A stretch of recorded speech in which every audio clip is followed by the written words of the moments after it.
Satu lagi kasus absurd yang lagi viral.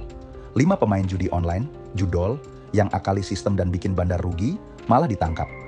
Dalam modusnya, mereka menggunakan strategi ternak akun untuk memanfaatkan celah promosi situs judol yang menargetkan pengguna baru.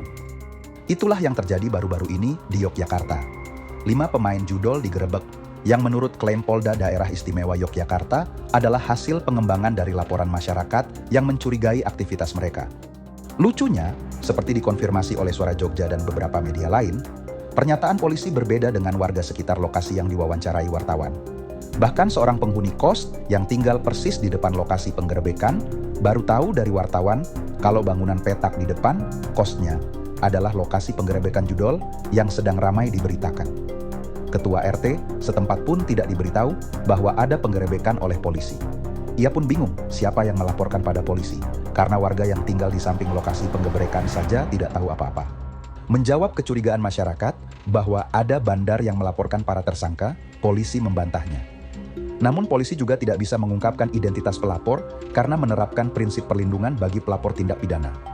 Polisi juga membantah narasi bahwa 5 orang ini diburu karena membuat bandar rugi. Ahli hukum pidana dan kriminologi dari Business Law BINUS, Ahmad Sofyan mengatakan bahwa pengungkapan kasus seperti ini seharusnya tak berhenti pada 5 pelaku yang memanfaatkan sistem. Pemilik situs alias bandar juga harus dijerat. Namun sayangnya pemberantasan judi online di Indonesia selama ini lebih banyak menargetkan pemain. Itu pun hanya pemain kecil. Disinilah letak nonsensnya. Mari kita uji logikanya. Pemain judi online di Indonesia jumlahnya jutaan, tersebar, tidak terorganisir, dan sulit dilacak satu persatu. Sementara bandar, jumlahnya lebih sedikit, terorganisir, punya struktur, dan jelas memegang dana besar. Bahkan transaksi mereka triliunan rupiah, dan hampir semuanya lewat sistem digital. Jejak uang mereka sangat-sangat mungkin ditelusuri, lewat transfer bank, e-wallet, QRIS, atau bahkan kripto. Semua itu bisa ditelusuri oleh PPATK dan aparat jika memang ada kemauan. Jadi jika yang ditangkap justru pemain kecil, sementara aliran dana bandar dibiarkan gelap, kita perlu bertanya, apakah ini soal tidak mampu atau tidak mau? Bagian 2, tidak mampu atau tidak mau.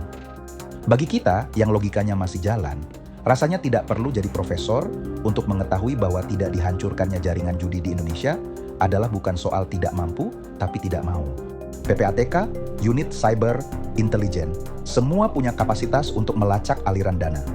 Kalau tidak terjadi pengungkapan bandar besar, masalahnya adalah kemauan, bukan kemampuan. Setiap kegagalan membongkar bandar besar berarti tanggung jawab berjenjang. Dari penyidik, ke Kapolda, ke Kapolri, hingga Presiden. Kapolri bahkan Presiden bisa mengarahkan fokus aparat pada sasaran strategis. Tapi kenapa tidak ada hasil? Inilah mengapa kalau sampai bandar besar tidak kunjung diungkap, ini bukan lagi kegagalan teknis. Ini adalah kegagalan kepemimpinan sistematis. 3 kasus booking judol Komdigi bukti tidak seriusan penghancuran bandar judi. Salah satu hal yang paling memperkuat kecurigaan publik bahwa negara tidak serius terhadap penghancuran bandar judi adalah dengan dibongkarnya kasus backing judol Komdigi. Apakah Anda menyadari dalam kasus ini polisi menerapkan strategi pemberantasan judol yang sangat aneh? Dalam kasus backing judol Komdigi, aparat sudah punya daftar situs, nama dan kontak pemiliknya. Pertanyaannya sederhana, kalau semua itu sudah di tangan, kenapa tidak langsung diciduk sebelum dibuka ke publik? Kita semua yang pernah nonton film bertema kejahatan terorganisir seperti mafia, pasti paham betul bahwa ketika satu simpul ditangkap, simpul lainnya pasti akan segera menyebar atau hilang kalau diberi sinyal terlalu cepat.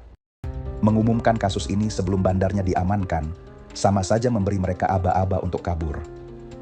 Publik jadi berpikir, kalau bandarnya tidak segera ditangkap padahal datanya sudah ada, berarti ada permainan atau perlindungan. Dan kalau akhirnya mereka hilang, itu bukan kecolongan. Itu lebih tampak seperti kelalaian yang disengaja. Mohon maaf, tapi ini bukan asumsi liar ya Pak Kapolri. Mungkin anak buah Bapak saja yang lupa kalau rakyat masih bisa mikir. Bagian 4, judol KAM Kejahatan Kemanusiaan. Judi online bukan hanya merampas uang para pemainnya. Ia adalah bagian dari kejahatan terorganisir yang sering bersinggungan dengan tindak pidana lain.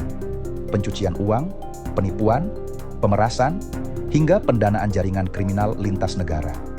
Dalam praktik operasionalnya, jaringan ini kerap menimbulkan kejahatan kemanusiaan seperti eksploitasi pekerja, perdagangan manusia, dan kekerasan terhadap pihak yang dianggap mengancam bisnis. Membiarkannya berarti memberi ruang bagi ekosistem kejahatan yang lebih luas dan membahayakan jutaan rakyat Indonesia.